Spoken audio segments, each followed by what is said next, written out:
let's try to understand what is gas fee and when you have to pay this particular fee. So when you want to write any data on the blockchain, whether you want to deploy your smart contract, calling any particular function which you have in the contract, updating any state variable, you have to pay transactional cost, and that cost you're going to pay to the miner, or you can call it validator. So when you will execute, you will pay this gas and this money will go to the validator or miner. No matter what data you are writing on the blockchain, whether you are simply transferring the fund from one account to other, calling a contract functions, or performing any kind of transaction, you have to pay this gas consumption, and this is the only fee you have to pay to the blockchain which goes to the miner. But there are some additional fee which you have to pay if you are interacting with the exchange. They have a different fee ratio which they can charge for calling that particular function. But in this video we'll stick to the gas fee. We'll not talk about the exchange commission which they charge when you call their function. So that's the one thing which you have to keep in mind, that you have to pay gas which going to be into the native currency for executing any transaction on the blockchain.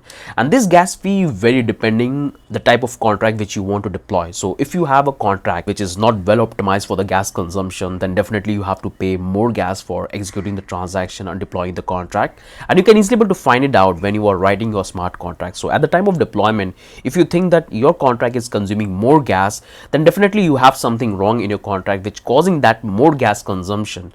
So there is a lot of downside you will have when you will have a unoptimized smart contract. So the first problem you will face that if your contract is not optimized, the deployment cost is going to be high.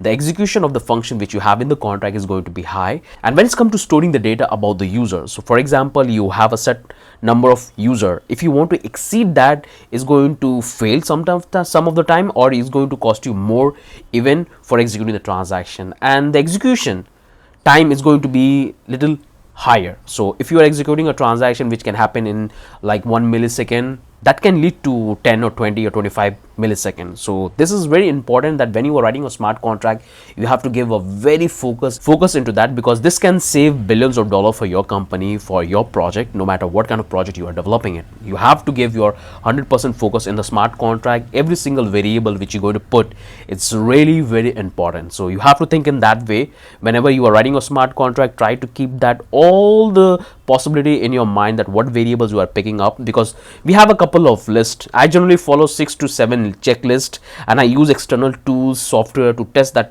which variable causing me the higher amount. So you can use different technique which we have already discussed extensively in this particular bootcamp. So if you are interested, you can have a look.